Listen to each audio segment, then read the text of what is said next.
Thanks for joining us at the Business Growth Cafe, where each week we select from a menu of topics for a focused discussion with an industry expert to provide insights that can impact your business's growth. With your host, Angelo Ponzi. I am Angelo Ponzi, your host here at the Business Growth Cafe, and thank you for joining us. We have an exciting show today. Actually, we're going to be doing a little drinking on the show. We're going to do some taste testing. My guest today is Brian Christensen, founder and chief executive owl, we'll have to talk about that, of Blinkin Owl Distillery, located here in Santa Ana, California. Brian, welcome. Hi, thanks for having me.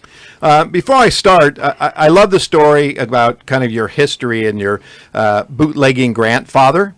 My grandfather used to make wine in the back, and that's another episode. But it was Fred Armbrust. We got it. Had a distill on his dairy farm, hidden in the basement behind secret passageways. All right, and he would covertly provide the local farmers a lot of good spirits, and that kind of rolled down to you over the years. So I'm really looking forward to hearing about that story, his passion about what he was trying to accomplish, and of course what you're trying to accomplish now. So before we get started, why don't you tell the audience a little bit about yourself and Blinkin Owl? Okay, so I'm Brian. I had an idea to start a distillery here in Orange County.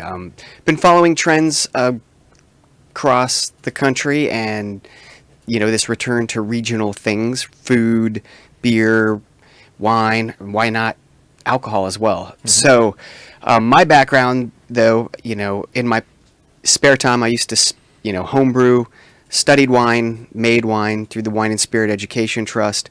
Then that sparked my interest in learning more about distilling, so I started doing some distilling coursework, which then put all the pieces back together, like, oh, hey, that's what bootlegging is, and my great-grandfather illegal distilling. Okay, so let me see what oral history I can dig up with this whole thing.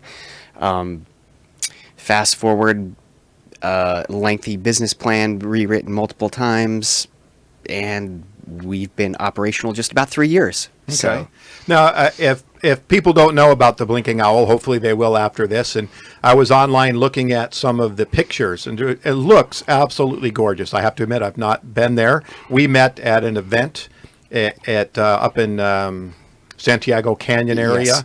the place where the white tiger is. That's the only thing I can remember. Rancho Las Lomas. Yeah, the white tiger. Yes. And had a chance to taste some of your bourbon, Mm-hmm. which we're going to do some new tasting of a different version of your bourbon today.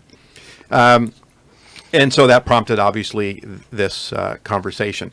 You mentioned, this is in less than a minute, you told me about that history of how you got here, but how long did that really take from the idea to where we are now? It's Yeah. probably closer to 6 years. I mean, from the day before I sat my wife down and told her what I wanted to do, it was thinking about it and learning and teaching myself about it. And then from her saying, yeah, this sounds like a good idea, let's write a business plan. I mean, we dedicated a solid 6 months to writing the plan, gave it to some friends, some colleagues, our attorney. They tore it apart, rewrote it. So we got it to the point where we thought it was solid. Then we went out to pitch potential investors. So once we had the startup funding, it was another 3 years to get through permitting and build out and into production. So it was a lengthy process. When you're first to market, there's a lot of trail you got to cut down. Absolutely. Well, you know what? First of all, I'm going to commend you. We were just getting to know each other, and my day job is a fractional chief marketing officer, and I work with a lot of businesses, and most of them do not have business plans or strategic plans or growth plans.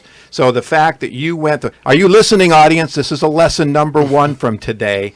You've got to plan. You've heard me talk about it before. You've got to do the due diligence to make sure it's just not a hobby and you're running out there and making things happen only to find out you weren't prepared for all the things that were going on. So I do commend you on that. Absolutely. Thank you. And I would say you have to keep readjusting that plan because it changes on a daily basis. Yes.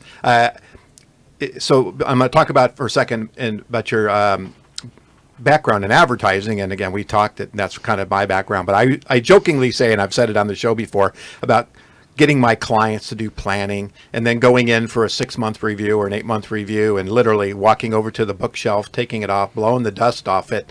And it's like, oh man, this is a living, breathing document. It changed the minute I walked out the door 6 months ago, and you have to treat it that way. And it sounds like that's what you do. Yes, it's constant. You have to pivot. There's things you think you know and you plan for that happen that you couldn't have planned for. So it's a constant reevaluation, and not just on my part, but all of our team. Especially we are a startup, so things ebb and flow and start and stop. So it's not easy. Yeah, 6 years in the making, and you're still a startup. That's Yep. a great way to look at it.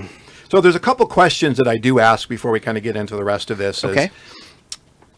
When you think about growing your business, what keeps you up at night? Payroll, all the little things, keeping the lights on, paying for everything. Expenses are huge. And how do we make it successful? How do we survive? Those are the things that keep us up. 24 hours and then 2 years from now, because I don't want to be in the same position in 2 years. So there's a lot of things that keep me up at night. Okay. All right. And the second question I like to ask is, what is the best business advice you've ever given or received, if it's different? Oh man, that's a tough one. The best I've ever been given is you never know how successful you can be if you don't try. So dreaming it does no good without any action or actually giving it. And to that same note, I was told, failure doesn't mean anything as like the same that we think it is. I don't want to fail, but had a person tell me that it's quite successful, that it's like I failed at 1 million businesses before I found one that worked and was successful. So I thought that was really good advice. Yeah, absolutely. I've been fortunate. I've had a couple really good successes, but as I usually say, I've got a lot of dead bodies along the road, a lot of litter that didn't quite make it, crumpled up pieces of paper. But to your point, you can't play if you don't buy the lotto ticket, right? You can't win if you don't buy the ticket. Exactly. So before we start talking about the distillery, though, I do want to just probe a little about your background in advertising and marketing. I don't know if you're from the creative side or the account side, and where were you? So I was on the creative side. I was an art director at a small agency here in Orange County called Akins Parker. I did a lot of freelance before that. So the great thing about this agency is we worked on large national accounts as well as small local accounts. And because of the small nature of this agency, we got to do more than just creative. So we were a lot more client involved than I would have been if I was, say, at one of these big houses where you just get stuck in the creative corner. So I had a lot of FaceTime with, the top of the account. So it was really a great experience. So from I get to come up with the design, then I have to manage the production and the implementation, and fortunately I didn't have to handle the billing or any of that. But it was good. Might have been good practice with the business, though, right? Exactly. It was great just to learn additional aspects of the business other than just doing creative, because I learned a lot from being in front of clients directly.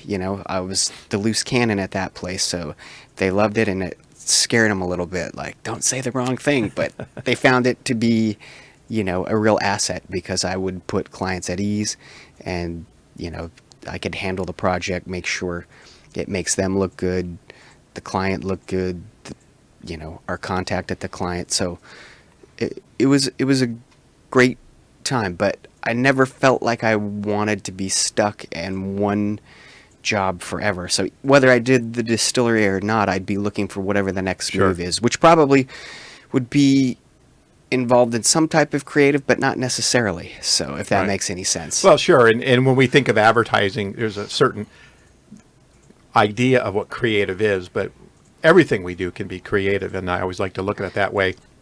So my background on the agency side is marketing and market research and insights, and that's kind of what I do now is insights, brand, and plan. I do all the strategy work, and I work with creative teams. And I grew an agency, which is ironically was called the Ponzi Group, and I kind of got that name back. And then people that bought me turned me into an agency called Open Minds. And a lot of our clients were the Jackson family of wines. We had like 5 or 6 or 7 different wines: Kettle One vodka, Seagram's vodka, Kirin beer. And so I'd been in that world before, and it was a lot of fun, especially around Christmas time. Yeah, and we used to get those gifts. So, so let's talk about now, as you moved in, the decision as an entrepreneur to leave the paycheck, I'll call it, to step out on your own. I mean, what you were working, you were laying this foundation, but at one point in time it was like, okay, I got to take that step. Well, it was, I would say my experience was probably a little easier than most because my wife, who's also my business partner, she's always been an entrepreneur. She has never worked for anybody. She had already had her business planned and started before she even graduated with her master's in physical therapy. So this type of thing didn't scare her. We had her former business for over, well, I think it was about 12 years. So we kind of understand the ebbs and flows and the uncomfortableness of having your own business, right? Yes, it was nice to always have a guaranteed paycheck, and it would be nice now to have a guaranteed paycheck. But I think that prepped us to be able to be uncomfortable and know that it's feast or famine, you know, and you just have to be prepared to deal with that. Yeah. So I think that was really helpful, having been through it, you know, lived through her business, so it kind of prepared me. Sure. Yeah. My wife actually and I were business partners for between our own agency and then the people that bought us when we went there. I mean, it was almost 20 years that we worked very closely together, and we don't now, but that's I do miss working with her day to day, but I see her every day, of course, so that she's a good person to bounce stuff off of. Let's transition now into the distillery. Yes. And a couple quick questions. So where did Blinking Owl come from?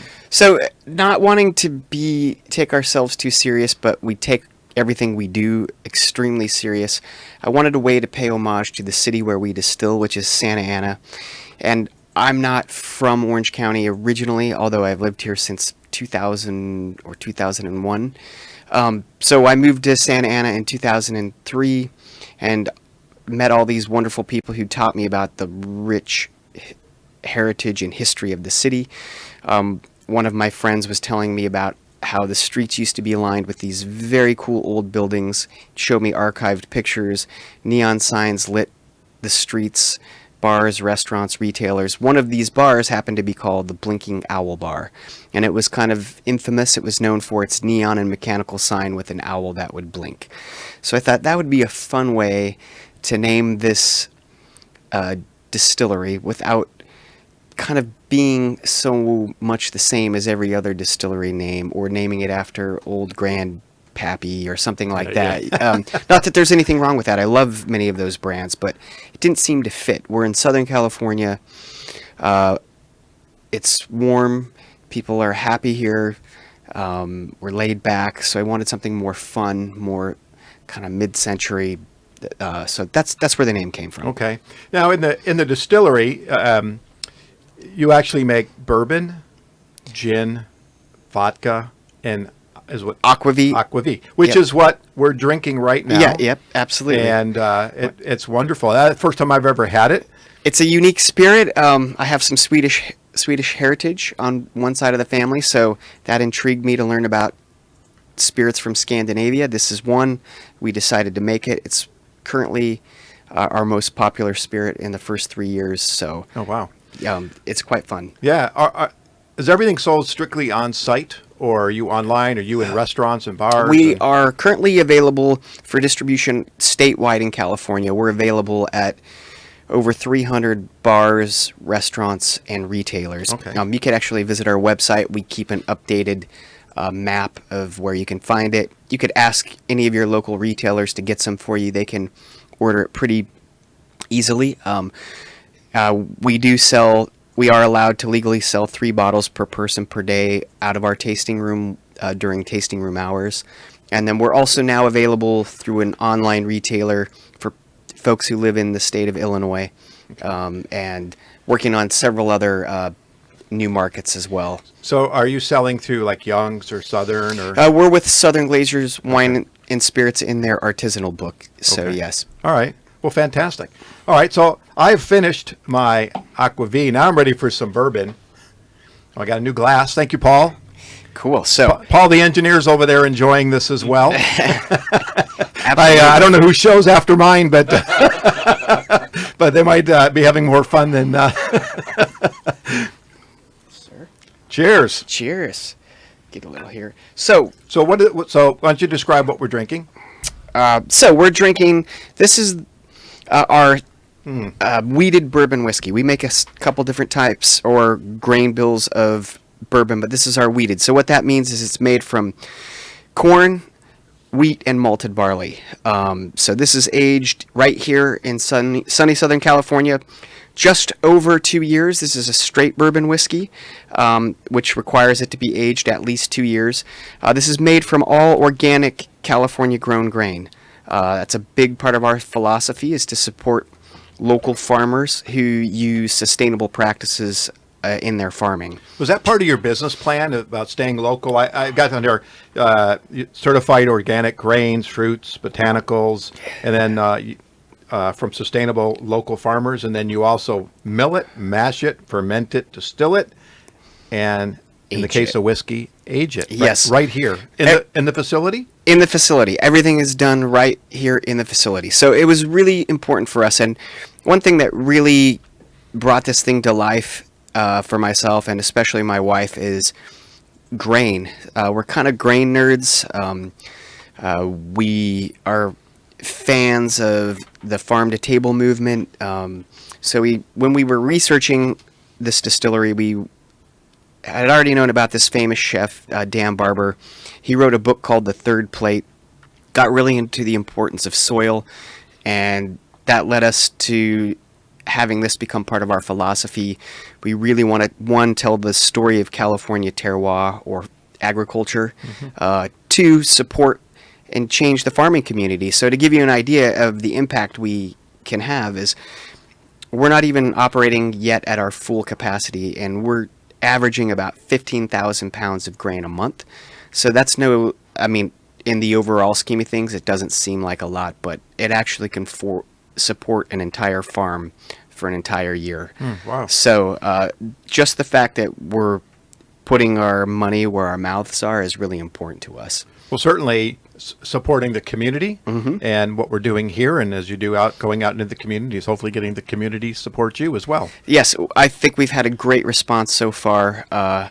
We have a lot of loyal fans and supporters, and it's been awesome to see. So, and we're hoping to continue it, Right. So as a marketing guy then, advertising guy, when you're going through distribution, but you're also out doing some promotions and marketing yourself. So as a small business, and happens to be in the spirits, but as a small business, what are some of the marketing channels or strategies have you been using to promote the brand?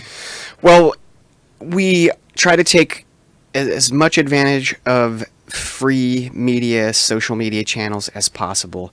And it's been a little bit of a learning curve because once you get into this alcohol space, it's so regulated. You have to be extremely careful in how you go about marketing. So, for example, I can't on my Instagram post a picture of an account who's featuring my alcohol in a cocktail. It's illegal. I could have my license suspended. So one, learning these laws, and two, making sure I'm compliant. But what we found is, certain social media channels are the most effective for us.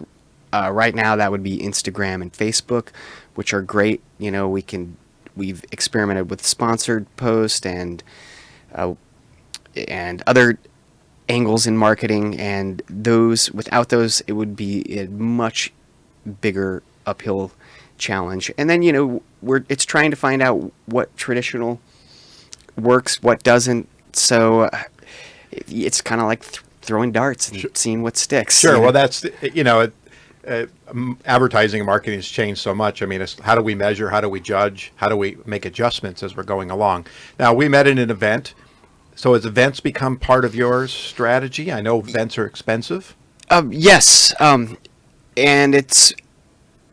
and we're trying to figure out which ones give us an ROI, which do not. So it's really, we're going to try all of these and see which ones moving forward make sense to participate in. So already this next year, I have to clip off about half of what we did last year because it didn't make sense.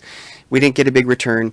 It's just like we like to participate in as much charity as possible, but if you saw how many donation requests I get on a daily basis, I'd be out of business if I donated to all of them. So, but events are a big part, especially key events, and it's just learning to identify those.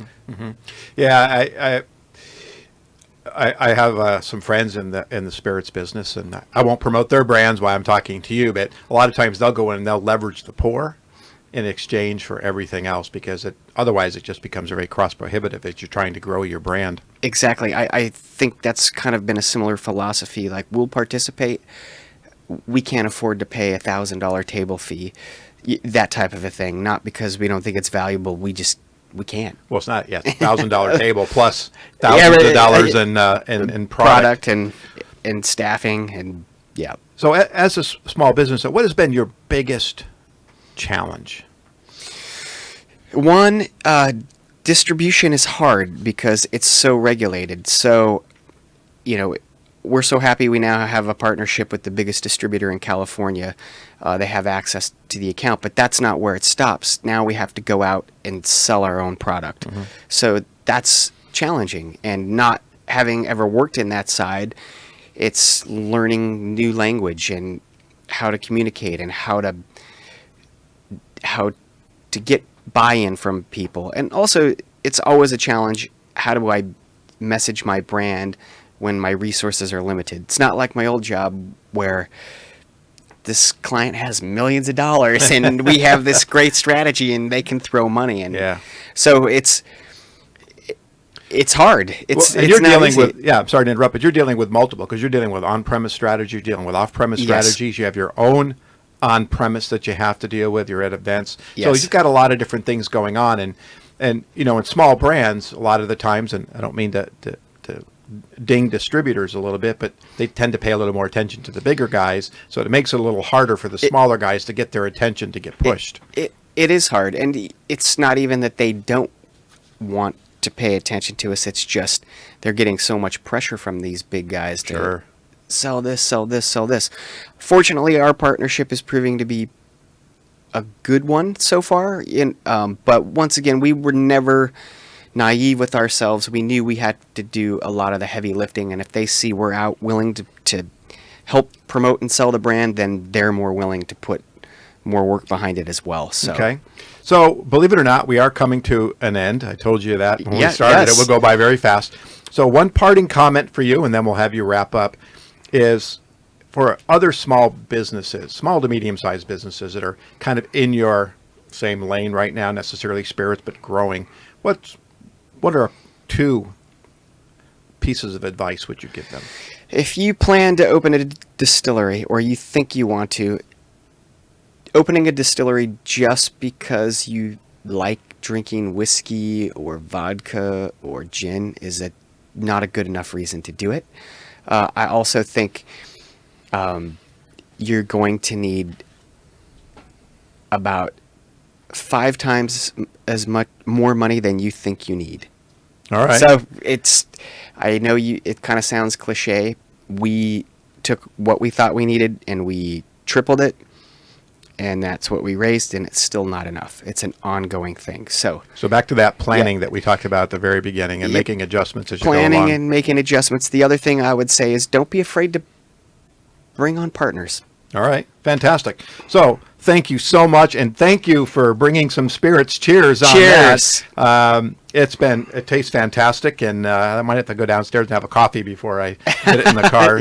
But so Brian, tell the audience how they can contact you and your website and LinkedIn and all that good stuff. Awesome. The easiest way is to go to blinkinowldistillery.com. If you'd like to contact me directly, the best way would be info@blinkinowl.com. That will get directed to me. And our website has all pertinent information about tasting room hours, how it works, some other fun stuff on there. So blinkinowldistillery.com. All right, and you can hold events there as well. You can hold events. All right, well, fantastic. Thank you for joining me again at the cafe today. You can find out more about me, read my blogs, view my show videos, or sign up to receive more future information at theponzigroup.com or connect with me on LinkedIn. And if your business is ready for growth and you need a CMO and you're not quite ready for a full-time person yet, reach out to me. I'd love to be able to talk to you about the benefits of a fractional chief marketing officer. And lastly, please subscribe to this show. If you are already a subscriber and you're enjoying it, please encourage others to do so as well. You can find me on any major podcast platform. Thank you again. Cheers. Cheers. Enjoy me next week for lunch and drinks at the Business Growth Cafe. Awesome. Thanks for joining us at the Business Growth Cafe, where each week we select from a menu of topics for a focused discussion with an industry expert to provide insights that can impact your business's growth. With your host, Angelo Ponzi.